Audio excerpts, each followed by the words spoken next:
Hello friends, एक बार फिर से आपका क्लास में स्वागत है। तो हम पढ़ रहे थे इलेक्ट्रिक फील्ड। लास्ट लेक्चर में हमने सीखा था एक पॉइंट चार्ज का जो इलेक्ट्रिक फील्ड है वो कैसा होता है। हमने कुछ रिलेशंस एस्टेब्लिश किए थे, कुछ एक्सप्रेशंस डिराइव किए थे। तो इलेक्ट्रिक फील्ड अगर जहां पे कोई चार्ज पार्टिकल है Q, तो at some point P whose position vector is R vector, तो इस पॉइंट पे इलेक्ट्रिक फील्ड का हमने रिलेशन डिराइव किया था। It is K Q upon R square into R cap, या फिर हम इसको कैसे लिख सकते थे, K Q upon R cube into R vector. This we have done in the last lecture. So in this lecture we are going to do superposition principle. Superposition principle, superposition principle क्या है? Suppose करो we have a large number of charge particles. देखो पहले हमने सीखा एक charge particle है उसका इलेक्ट्रिक फील्ड फाइंड आउट करना। अब I am saying we have a large number of charge particles. हर एक चार्ज पार्टिकल का कुछ ना कुछ इलेक्ट्रिक फील्ड होगा, तो वो इलेक्ट्रिक फील्ड हमने फाइंड आउट करना है किसी पॉइंट पे। तो वो कैसे फाइंड आउट करेंगे ये देखना है हमने। तो देखिए, तो सबसे पहले मैं लेके चलता हूं, मेरे पास एक चार्ज पार्टिकल है, ये मेरा कोऑर्डिनेट सिस्टम है। इसमें एक चार्ज पार्टिकल अभी मैंने लिया है Q। इसका चार्ज कितना है Q? चलो हम सपोज कर लेते हैं Q1। चार्ज कितना है Q1 और इसका पोजीशन वेक्टर है R1। क्लियर? इसका इलेक्ट्रिक फील्ड हमने फाइंड आउट करना है पॉइंट P पे, पॉइंट P जिसका पोजीशन वेक्टर क्या है? R0। तो ये पॉजिटिव चार्ज है तो इसका इलेक्ट्रिक फील्ड क्या होगा? आउटवर्ड होगा, अवे फ्रॉम चार्ज होगा। तो ये इलेक्ट्रिक फील्ड की डायरेक्शन होगी, मैंने यहां पे बना दी। तो आइए देखिए ये इलेक्ट्रिक फील्ड कितना होगा। It will be K 1/4πε0, that means K into charge Q1 upon this square. ये डिस्टेंस है जो इसका स्क्वायर, तो इसको मैं एक बार AP लिख देता हूं, AP square into direction. Direction को हम यूनिट वेक्टर से रिप्रेजेंट कर सकते हैं, तो इट इज AP कैप। अगर ये वेक्टर AP वेक्टर है, AP वेक्टर, तो इसको हम कैसे लिखेंगे? मैग्नीट्यूड AP हो गया इंटू डायरेक्शन, डायरेक्शन क्या होगी? AP कैप हो गई। ओके, या फिर हम इस वेक्टर को बोल सकते हैं R10, क्योंकि ये 1 से नॉट की तरफ जा रहा है। इसको मैंने R1 लिया, इसको R0 लिया, तो इसको हम बोल सकते हैं R10 वेक्टर। क्लियर? तो R10 vector is equal to R10, इसका मैग्नीट्यूड हो गया जे, इंटू R10 कैप। ऐसे भी लिख सकते हो आप। क्लियर? तो ऐसे लिख देता हूं मैं, K Q1 R10 cap divided by R10 square. This is the electric field at this point P due to this charge. Okay, अच्छा हमने पढ़ा था क्या? अगर हम इसको R10 से मल्टीप्लाई कर दें एंड R10 से डिवाइड कर दें, तो ये क्या बन जाएगा? K Q1 upon R10 cube. Okay, यहां पे ये क्या चीज बन गई? देखिए यहां से, देखिए ये क्या चीज बन गया? Magnitude into direction. ये क्या हो गया? वेक्टर हो गया। So it is R10 vector. So this is the electric field. Further it can be written as K Q1 upon R10। देखो अब R10 ये जो वेक्टर है R10 वेक्टर, इसका अगर मैग्नीट्यूड देखना हो मैंने, मैग्नीट्यूड जिसको आप सिंपली R10 भी कह सकते हो, इट विल बी, देखो हमने क्या करना होता है, position vector of final minus position vector of initial. R0 minus R1, magnitude लेना तो मैग्नीट्यूड। क्लियर हो गया? तो यहां पे पुट कीजिए R0 minus R1 mod cube. Okay, R10 vector को हम क्या लिखेंगे? R0 vector minus R1 vector. Okay, तो this is the electric field. This is also vector form है ये। तो at this point P, this is the electric field due to this charge Q1। ओके, अब हम इसको थोड़ा क्या करते हैं, कॉम्प्लिकेट करते हैं। सपोज करो हमारे पास एक चार्ज पार्टिकल है Q1 जिसका पोजीशन वेक्टर है R1, इसका कोई इलेक्ट्रिक फील्ड होगा इस डायरेक्शन में E1। ठीक है, अब कोई दूसरा चार्ज पार्टिकल है यहां पे Q2, इसका कोई पोजीशन वेक्टर है, क्या होगा? R2 vector. तो इसका भी कोई इलेक्ट्रिक फील्ड होगा, अगर ये भी पॉजिटिव चार्ज है तो इलेक्ट्रिक फील्ड इस डायरेक्शन में होगा। क्या, इसका क्या नाम रखें हम? E2। ऐसे कोई थर्ड चार्ज पार्टिकल है, let us suppose here is the third charge particle Q3, इसका पोजीशन वेक्टर क्या हो गया? This is the position vector R3। तो इसका अगर मैं इलेक्ट्रिक फील्ड देखूं, यहाँ पे पॉजिटिव चार्ज है, अगर ये भी, तो इलेक्ट्रिक फील्ड आउटवर्ड होगा ऐसे, तो it will be like E3। Similarly, let us suppose there are a number of charged particles having position vectors r1, r2, r3, r4, r5 up to rn. तो सबका कुछ ना कुछ इलेक्ट्रिक फील्ड होगा इस पॉइंट पे. Due to first charge electric field is E1, due to second charge electric field is E2, due to third charge electric field is E3, due to fourth charge electric field will be E4 and so on. अब हमको find out करना है total electric field. तो यहीं पे superposition principle हमारे काम आएगा. सुपरपोजिशन प्रिंसिपल क्या कह रहा है? Total electric field at a point, total electric field at a point due to a large number of charges. Large number of charges है. Due to a large number of charges is the vector sum of the electric fields due to individual charges. तो जो individual charges के जो electric fields हैं, जैसे first charge का electric field क्या हो गया? E1.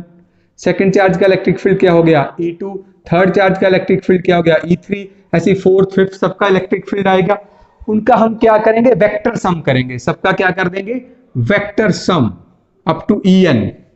तो हमारे पास क्या आ जाएगा? नेट इलेक्ट्रिक फील्ड है जो वो कैलकुलेट हो जाएगा इस गिवन P पॉइंट पे. This is our observation point P point. So the net electric field at point P due to a large number of charges is the vector sum of the individual electric fields due to different charges. Clear?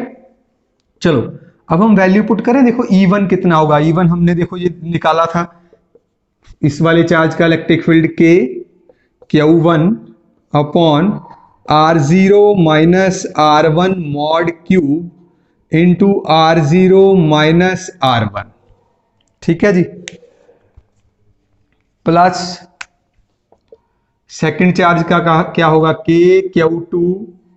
तो इसमें क्या लग जाएगा? देखो first के लिए R0 minus R1 हुआ था ना, तो इसके लिए क्या हो जाएगा? R0 माइनस R2 हो जाएगा. R0 तो सेम है ना, पोजीशन वेक्टर जिस पॉइंट में हमने फाइंड आउट करना, this point is same, only charges बदल रही हैं. तो इनका ये हमने ये चेंज करना है. R1 की जगह R2 आ जाएगा, नेक्स्ट में R1 की जगह R3 आ जाएगा, इस तरीके से upon R0 minus R2 vector cube plus next हम लिखेंगे K Q3 R0 minus R3 divided by R0 minus R3 mod cube plus इस तरह ही चलता जाएगा. एंड हम लिखेंगे and so on up to n तक ये चलेगा, प्लस सो ऑन ये चलता जाएगा n तक. क्लियर?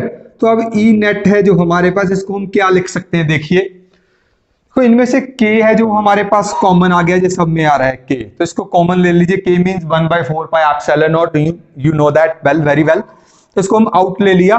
इनसाइड में समेशन लिख रहा हूं, समेशन, क्योंकि हमने सम करना है. समेशन मतलब ये सबका सम करेगा. ये जो भाई साहब है ये सबका सम कर देते हैं.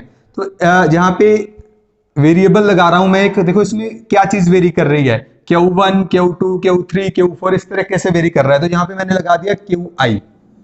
क्लियर? I की वैल्यू मैं लिख रहा हूं 1 से लेके n तक. अगर 3 चार्जेस हुए तो I की वैल्यू 1 से लेके 3 तक हो जाएगी.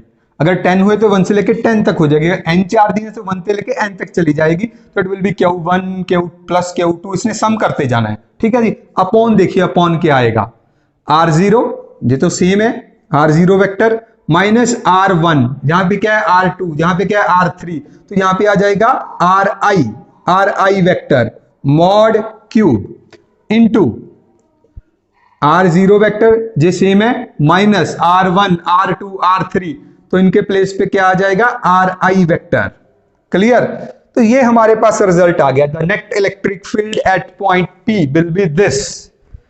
अगर आप इसको ओपन करके देखोगे, इस समेशन को अगर ओपन करोगे तो पहले I की वैल्यू 1 आएगी. तो जो 1 पुट करोगे Q1 R0 minus R1 upon R0 minus R1 cube, ये टर्म बन जाएगा.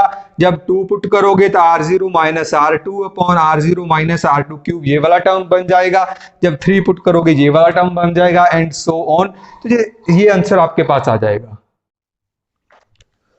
तो कुछ प्रॉब्लम्स हैं, प्रॉब्लम्स कुछ तुम्हारे लिए हैं, सॉल्व करके देखो. अच्छा, हमने पढ़ा था हमारे पास एक पॉइंट चार्ज है तो पॉइंट चार्ज का जो इलेक्ट्रिक फील्ड होगा उसकी सिमेट्री हमने पढ़ी थी, किस तरीके की सिमेट्री होती है, सफेरिकल सिमेट्री होती है वो, spherical symmetry.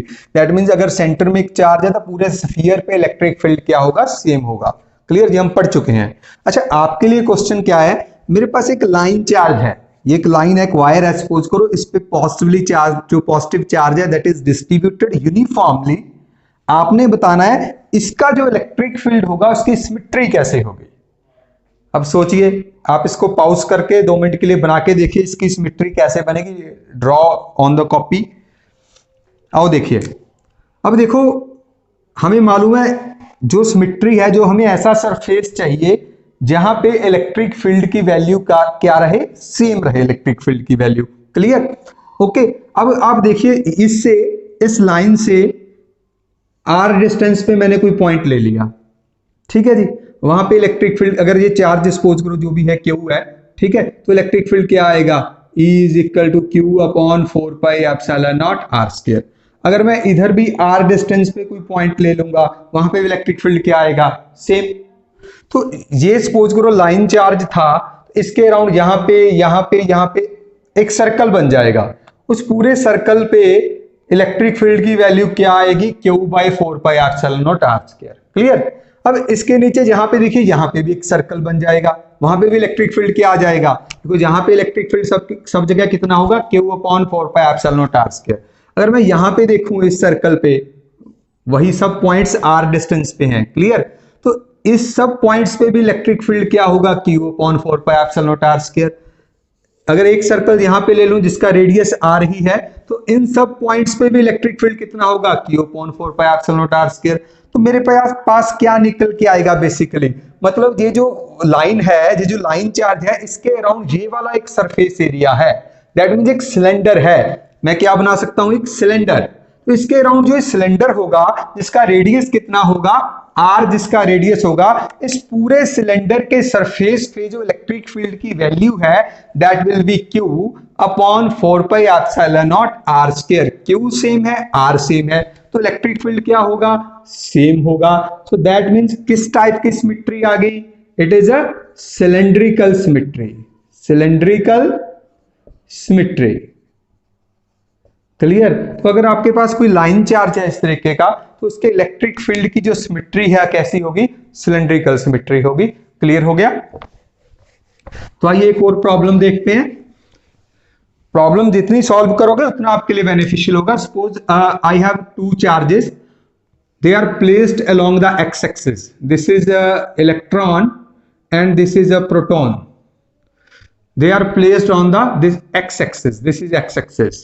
This problem is from Resnick Halliday Walker, जो बुक है रेसनिक हैलिडे की, उसमें से लिया है मैंने। बहुत अच्छी किताब है। I refer to all of you. ये किताब ज्यादा से ज्यादा पढ़िए। 2 बुक्स में आपको रेफर करूंगा, one is H.C. Verma you must study and second is Resnik Halliday. ये बुक भी बड़ी अच्छी किताब है। तो उसकी ये प्रॉब्लम है, बड़ी सिंपल सी प्रॉब्लम है जो मैं स्टार्टिंग में सॉल्व कर रहा हूं। तो यहाँ पे एक इलेक्ट्रॉन है, जहां पे प्रोटॉन है, एक्स एक्सिस पे पड़े हैं। यहाँ पे सपोज करो यहाँ पे एक पॉइंट है A और यहाँ पे एक पॉइंट है B। ओके, ये दोनों चार्जेस हैं, इलेक्ट्रॉन एंड प्रोटॉन। आपने ये सोचना है ए पॉइंट पे इलेक्ट्रॉन का इलेक्ट्रिक फील्ड है जो किस डायरेक्शन में होगा। Just think and write down your answer in the comment. A point पे इलेक्ट्रिक फील्ड किस डायरेक्शन में होगा। अब देखिए, इलेक्ट्रॉन है जो नेगेटिव चार्ज पार्टिकल है, ठीक है। तो नेगेटिव चार्ज पार्टिकल का इलेक्ट्रिक फील्ड क्या होता है, इनवर्ड होता है। तो यहां पे इलेक्ट्रिक फील्ड किस डायरेक्शन में होगा, इस डायरेक्शन में होगा, due two electron. Electric field due two electron will be in this direction. Clear हो गया। ओके, बी पॉइंट पे नेक्स्ट क्वेश्चन क्या है, बी पॉइंट पे जो प्रोटॉन के कारण इलेक्ट्रिक फील्ड है वो किस डायरेक्शन में होगा। Electric field at point P due to proton. बड़ा सिंपल आंसर है इसका। प्रोटॉन पॉजिटिव चार्ज है, पॉजिटिव चार्ज का इलेक्ट्रिक फील्ड आउटवर्ड होता है, तो यहां पे जो इलेक्ट्रिक फील्ड है वो इस डायरेक्शन में होगा, आउटवर्ड होगा due to proton. Electric field भी लाइक दिस। क्लियर हो गया। बड़ा सिंपल क्वेश्चन है। ओके, हल्का सा इसको कॉम्प्लिकेटेड करता हूं मैं, इसको रफ कर देता हूं। हमारे पास प्रॉब्लम सेम है, इलेक्ट्रॉन है, प्रोटॉन है एंड 2 पॉइंट्स हैं हमारे पास। We have 2 points, A point and B point. आपको क्या बताना है, ए पॉइंट पे net electric field electric field at point A, ये किस डायरेक्शन में होगा? Think about it, fast fast, write down in the comment. A point पे इलेक्ट्रिक फील्ड किस डायरेक्शन में होगा? दोनों चार्जेस का टोटल नेट इलेक्ट्रिक फील्ड पूछ रहा हूं अब मैं। हाँ जी, अगर आपने गेस कर लिया तो very good, I am doing it. अब देखिए इलेक्ट्रॉन का electric field, electron negative charge particle है तो इलेक्ट्रिक फील्ड इस डायरेक्शन में आएगा। प्रोटॉन है जो पॉजिटिव चार्ज पार्टिकल है, इसका इलेक्ट्रिक फील्ड किस, ये इलेक्ट्रॉन का हो गया, ये वाला क्या हो गया? प्रोटॉन का हो गया, इस डायरेक्शन में आएगा। क्लियर? ओके। अब दोनों पे चार्ज तो सेम है, इलेक्ट्रॉन पे भी वही चार्ज है, प्रोटॉन पे भी वही चार्ज है, बट अगर हम देखें जो ऑब्जर्वेशन पॉइंट है हमारा ए, जो इलेक्ट्रॉन है इसके पास है तो इसका इलेक्ट्रिक फील्ड स्ट्रांग होगा। हमने पढ़ा है ना, electric field is inversely proportional to R square. तो बड़ी सिंपल प्रॉब्लम, कोई कैलकुलेशन करने की जरूरत नहीं हमें। इलेक्ट्रॉन पास है तो इलेक्ट्रॉन का इलेक्ट्रिक फील्ड स्ट्रांग होगा, प्रोटॉन दूर चला गया तो आर बढ़ गया, दैट मींस इसका प्रोटॉन का इलेक्ट्रिक फील्ड जहां पे क्या होगा? वीक होगा। तो जो electric field of electron is greater than electric field of proton, तो ये वाला ज्यादा है तो ये जीत गया। तो जो नेट इलेक्ट्रिक फील्ड है वो किधर आ गया? ए पॉइंट पे टुवर्ड्स ई, टुवर्ड्स ई।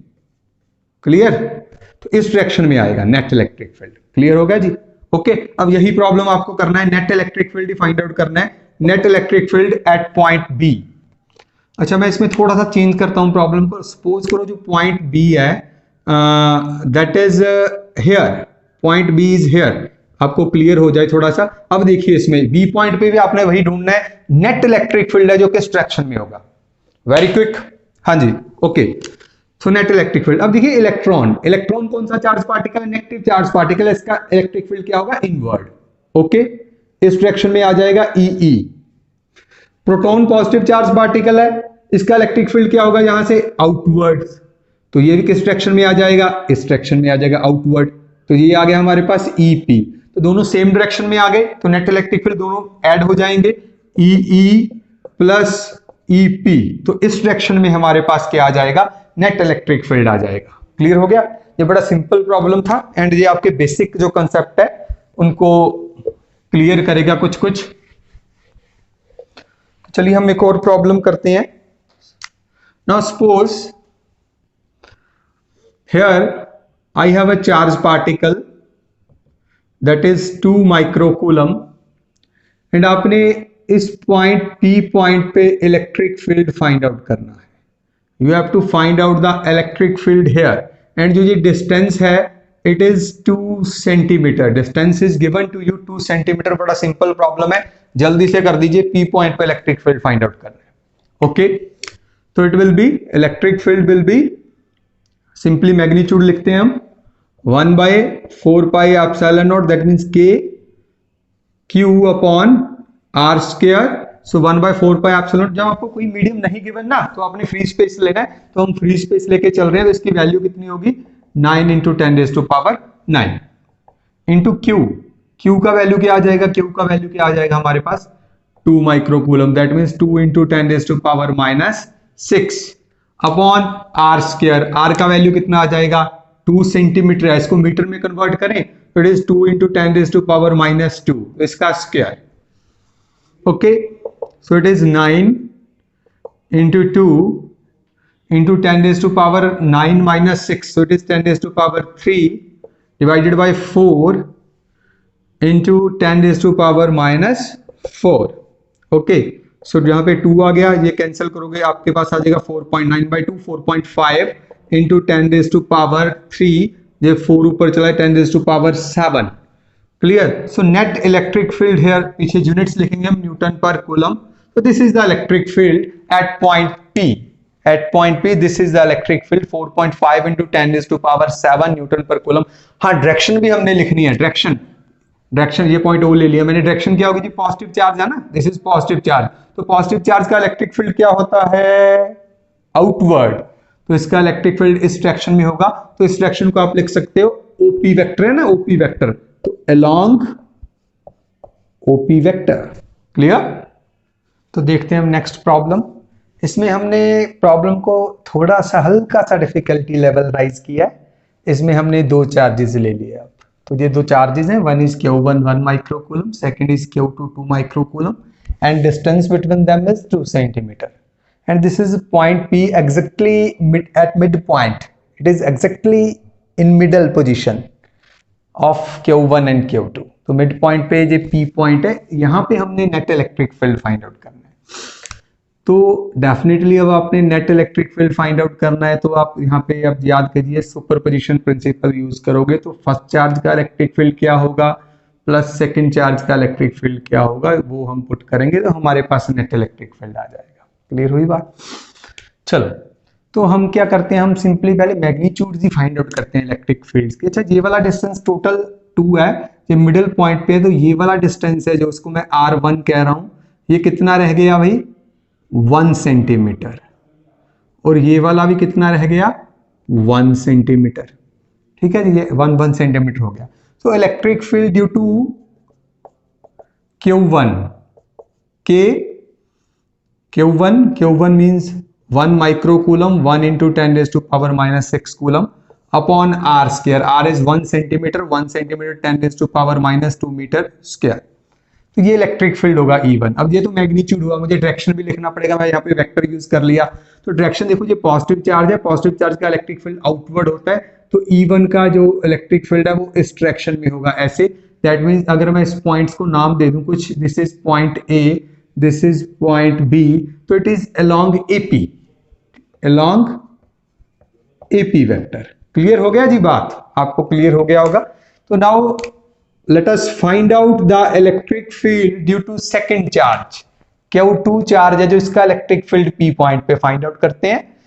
तो क्या आएगा देखिए, इट इज Q2 कितना है हमारा 2 microcoulomb, 2 into 10 raised to power minus 6 coulomb, that means upon R square. R is again same 1 centimetre, that means 10 raised to power minus 2 square. ये भी पॉजिटिव चार्ज है, इसका इलेक्ट्रिक फील्ड इधर जाएगा outward, तो E2 की डायरेक्शन ये होगी, E2 की direction that means PA vector, along PA vector. अब नेट इलेक्ट्रिक फील्ड अगर हम देखें, अब दोनों इलेक्ट्रिक फील्ड जो हैं ऑपोजिट डायरेक्शन में हो गए। क्लियर हो गया जी? E1 देख रहे हो आप, E2 देख रहे हो, दोनों ऑपोजिट डायरेक्शन में हो गए। तो हम क्या करेंगे, अब क्या होगा फिर? तो डेफिनेटली नेट इलेक्ट्रिक फील्ड हम फाइंड आउट करेंगे। अगर मैं इसको पॉजिटिव ले रहा हूं तो ये वाला नेगेटिव जाएगा, अगर इसको पॉजिटिव ले रहा हूं तो ये वाला नेगेटिव जाएगा। इनमें से देखिए किसकी वैल्यू ज्यादा है, जो E2 है इट इज स्ट्रॉन्गर, E2 की वैल्यू ज्यादा है ना, ये वाला चार्ज ज्यादा है। डिस्टेंस तो दोनों का सेम ही है, सो मैं नेट इलेक्ट्रिक फील्ड लिख देता हूं यहाँ पे E2 माइनस E1। हम स्केलर्स में ही बात कर लेते हैं, इसके स्केलर्स में कैलकुलेट करते हैं, सो it will B E2 minus E1। Clear? Only magnitude ले रहा हूं मैं। तो E2 की वैल्यू जो आपके पास आ जाएगी, E2 की value it is K 2 into 10 raised to power minus 6 upon 10 raised to power minus 4 हो गया E2, minus E1 K 1 into 10 raised to power minus 6 divided by 10 raised to power minus 4, ये हो गया। तो आगे हम यहाँ पे चलते हैं, इसके आगे यहाँ पे K कॉमन है, K that means 9 into 10 raised to power 9 it is common upon 10 raised to power minus 4 common. So inside the bracket 10 raised to power minus 6 also common, 10 raised to power minus 6 common. So it is 2 minus 1, 2 minus 1. Clear? So it becomes 2 into 10 raised to power 9 minus 6 j plus 4, 2 minus 1 into 1. Clear? So it will be 9 into 10 raised to power कितना आ गया अभी हमारे पास, it is 3 plus 4 7। तो electric field, net electric field is 9 into 10 raised to power 7 Newton पर metre. तो ये हमारे पास value आ गई। क्लियर हो गया आपको? This is the electric field at point P due to these two charges. Okay, तो आइए एक और प्रॉब्लम है हमारे पास, इसको हल्का सा डिफिकल्ट हमने और कर दिया। मेरे पास एक इक्विलेटरल ट्रायंगल है ABC और each side of this triangle is A। यहाँ पे B पॉइंट पे कोई चार्ज प्लेस्ड है Q1 1 microcoulomb, and C point पे भी चार्ज प्लेस्ड है Q2 that is -1 microcoulomb. You have to find out the electric field, net electric field at point A। हल्का सा इसको हमने कॉम्प्लिकेट किया पिछली न्यूमेरिकल प्रॉब्लम के तुलना में, but it is not a difficult problem, it is quite simple. Please आप इसको पॉज करके सॉल्व करने का कोशिश कीजिए। You can solve it, I know, have faith on you, you can solve. Okay, तो आइए चलिए हम सॉल्व करते हैं। अब देखिए जो net electric field find out करना है, पहले हम इस फर्स्ट चार्ज का इलेक्ट्रिक फील्ड फाइंड आउट करेंगे इस प्लेस पे। तो ये पॉजिटिव चार्ज है, इसका इलेक्ट्रिक फील्ड क्या होगा, आउटवर्ड होगा, like this E1। Clear, E1 कितना होगा हम लिख लेते हैं, E1 electric field it will B charge, पहले K Q1 upon A square, distance is A तो A स्क्वायर। क्लियर, तो इसका direction BA vector along BA, हमने बोर्ड पे बना भी दिया है डायरेक्शन, अलोंग BA वेक्टर इसका डायरेक्शन होगा। क्लियर हुई बात, ओके। अब देखिए हम जो दूसरा charge that is minus charge, तो इसका इलेक्ट्रिक फील्ड इस पॉइंट पे इनवर्ड होगा, it will be like this. जो E2 है वो इस तरीके से होगा, E2। E2 वेक्टर हम लिख रहे हैं, it will be K Q2 upon distance is A square, this is the electric field along AC vector. हमने बोर्ड पे डायरेक्शन बना दी अलोंग AC वेक्टर। क्लियर हो गया, तो दोनों इलेक्ट्रिक फील्ड्स हमारे पास आ गए। हमने फाइंड आउट करना है नेट इलेक्ट्रिक फील्ड। अब जो नेट इलेक्ट्रिक फील्ड है वो according to principle of superposition that will be vector sum of these two electric fields. अच्छा, अगर हम देखें जो इक्विलेटरल ट्रायंगल है, so each angle will be 60 degree. If this angle is 60 then this angle between E1 and E2, देखो हमारे पास दो वेक्टर्स हो गए, this is E1 vector and this is E2 vector, इस तरीके से है ना कुछ, this is like E2 vector, E2 vector, दोनों के बीच में एंगल कितना है, it is 120 degree, because this is 60 so it will B 120 degree. So 120 angle है, हमने बेसिकली दोनों का रिजल्टेंट फाइंड आउट करना है, resultant electric field find out करना है। तो देखिए कैसे करेंगे हम, it will be E1 square plus E2 square, you know this formula, 2E1 E2 cos 120 square root. Okay, clear हुआ कुछ? सॉल्व कीजिए इसको, कैसे सॉल्व होगा। नाउ एक बात और देखिए, E1 एंड E2 की अगर मैं वैल्यू देखूं तो it is K Q1 upon R square, K Q1 upon R square, it is K Q2 upon R square. अच्छा देखो Q1 और Q2 की जो वैल्यू है, it is also 1 microcoulomb, also 1 microcoulomb. 1 and -1 minus just direction का change करेगा, positive charge की outward है, नेगेटिव चार्ज की इनवर्ड है, बट मैग्नीट्यूड दोनों का सेम है, Q1 भी 1 है, Q2 भी 1 है। क्लियर, तो E1 एंड E2 मतलब सेम है हमारे लिए, मैं कह सकता हूं E1 एंड E2 जो मैग्नीट्यूड है दैट इज सेम, तो मैं इनको E लिख लूं, जस्ट E, और E1 दोनों को E1 पुट कर देता हूं, E1। क्लियर, तो ये हमारे पास क्या बनेगा, E1 square plus E1 square plus 2 E1 E square cos 120, cos 120 भाई सेकंड क्वाड्रेंट में चला गया, cos 90 प्लस 30 sin 30, sin 30 कितना होता है, देखिए सोचिए, sin 30 1/2, ओके, तो इट इज 1/2, cos 120 इज 1/2, तो सेकंड क्वाड्रेंट में तो माइनस आएगा, इट इज -1/2, माइनस को यहां लगा दूं, इट इज -1/2, 2 से 2 कैंसिल हो गया, so it is E1 square plus E1 square plus 2E1 square into cos 120 that is -1/2, तो it will be 1 E square, E1 square cancel हो जाएगा, so it will be E1 square square root, so it is E1। सो जो net electric field है हमारे पास क्या आ गया, E1 आ गया। E1 का वैल्यू हमारे पास है K Q1 upon A square, तो इसको अगर मैं यहाँ पे लिखूं K Q1 upon A square, E1 का जो वैल्यू है मेरे पास, K की वैल्यू 9 इंटू 10⁻⁹ इंटू Q1 मेरे पास कितना है 1 इंटू 10⁻⁶, 1 माइक्रोकूलम अपॉन A की वैल्यू चलो A ही रख दो, हमने वैल्यू गिवन नहीं दी, जो भी वैल्यू होगी हम पुट कर देंगे A स्क्वायर। तो ये हमारे पास नेट इलेक्ट्रिक फील्ड आ जाएगा। A की वैल्यू कुछ भी हो सकती है, सपोज 1 सेंटीमीटर लेके चल पड़ता हूँ मैं, 1 सेंटीमीटर, तो it is 9 into 10⁹ into 1 into 10⁶ upon 10⁻⁻2 square, so you can get the answer, this will be the electric field. तो नेट इलेक्ट्रिक फील्ड आपके पास ये आ जाएगा। ठीक है, अब डायरेक्शन भी आपको बताना होगा। अब देखो ये दोनों फोर्स इलेक्ट्रिक फील्ड सेम है, E1 and E2 value same है, एंगल 120, तो नेट इलेक्ट्रिक फील्ड है जो दोनों के बिल्कुल ठीक बीच में आएगा, this is the net electric field. जो आपके पास नेट इलेक्ट्रिक फील्ड जो आएगा कैलकुलेटर के बिल्कुल ठीक बीच में, E नेट इलेक्ट्रिक फील्ड, इसके साथ E2 के साथ एंगल कितना बनेगा 60, E1 के साथ भी कितना बनेगा 60, बिल्कुल ठीक बीचों बीच E net electric field, this will be the answer. Clear, okay, तो this is the next problem.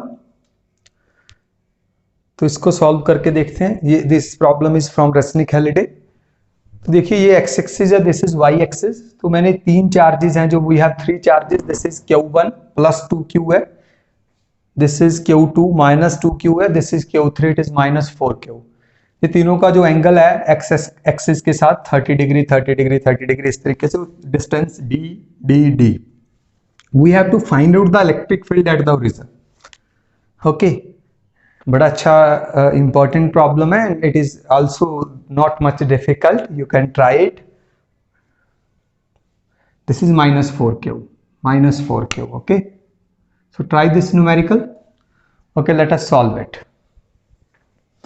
Okay, now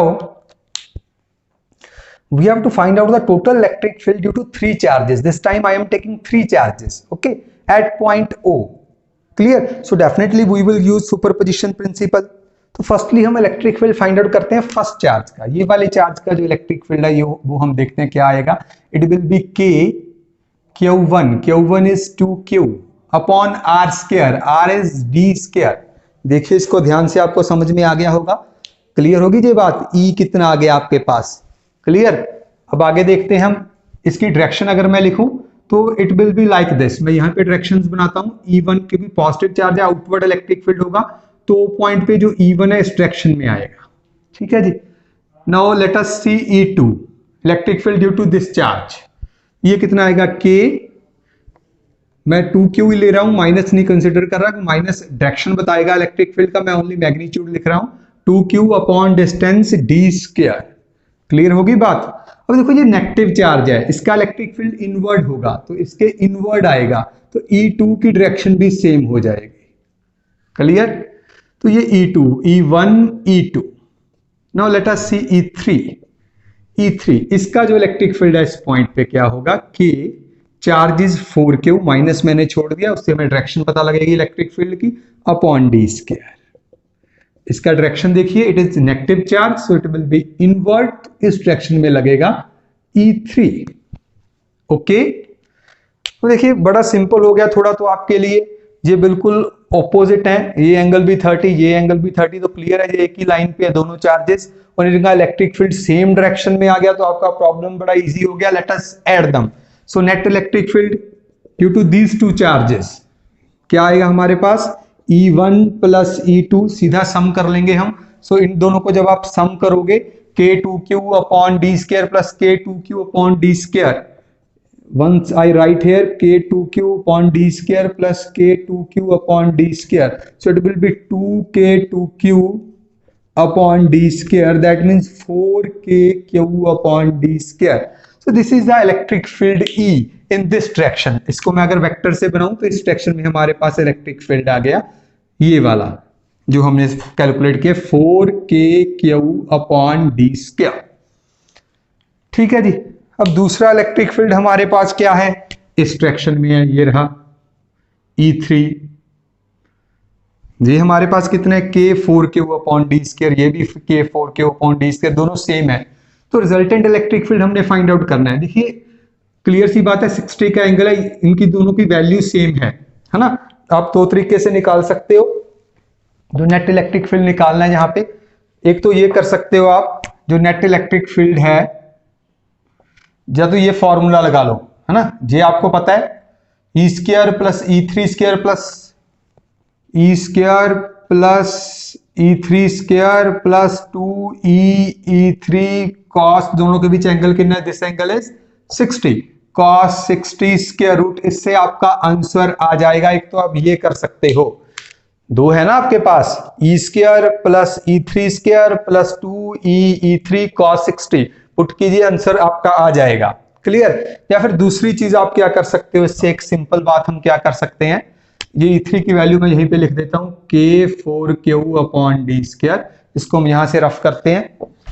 दूसरी बात हम क्या कर सकते हैं, देखिए देखो, this is E3, this is 30 degree, तो इधर इसकी वैल्यू कितनी आ जाएगी, E3 cos 30। ठीक है, ये हमारा क्या है, इसको मैं टोटल क्या कह दिया, E कह दिया, तो इधर इसकी वैल्यू क्या आ जाएगी, this is E, this is 30, तो इधर वैल्यू क्या आ जाएगी, E cos 30। तो इधर टोटल इलेक्ट्रिक फील्ड है, जो net electric field along x axis कितना आ गया, E3 cos 30 plus E cos 30। Clear हो गया। अब E3 की वैल्यू एंड E की वैल्यू सेम है, तो इसको मैं E3 cos 30 plus E3 cos 30 कर दूं, कोई प्रॉब्लम तो नहीं। That means 2E3 cos 30, no problem. हाँ जाना। E3 की वैल्यू कितनी है? K4Q upon D square. cos 30 कितना होता है भाई? √3/2। क्लियर। तो आप ये वैल्यू पुट कीजिए, आपके पास नेट इलेक्ट्रिक फील्ड आ जाएगा अलोंग एक्स एक्सिस। के की वैल्यू पुट कर सकते हो, क्यू को क्यू रहने दो, डी को डी रहने दो, you will get the answer. 2 से 2 कैंसिल हो जाएगा। ओके। अब एक कंपोनेंट वाई एक्सिस की तरफ भी जाएगा। अब इसका वाई एक्सिस की तरफ कंपोनेंट क्या बनेगा? E3 sin 30। इसका क्या बनेगा? E sin 30। E3 and E की वैल्यू सेम है, तो जो ऑपोजिट डायरेक्शन में होगे तो ये दोनों क्या हो जाएंगे? कैंसिल हो जाएंगे। सो this is the net electric field E3 cos 30 plus E cos 30, तो 2E3 cos 30 and this is the answer. समझ आया? तो ऐसी और भी प्रॉब्लम्स आप सॉल्व कीजिए।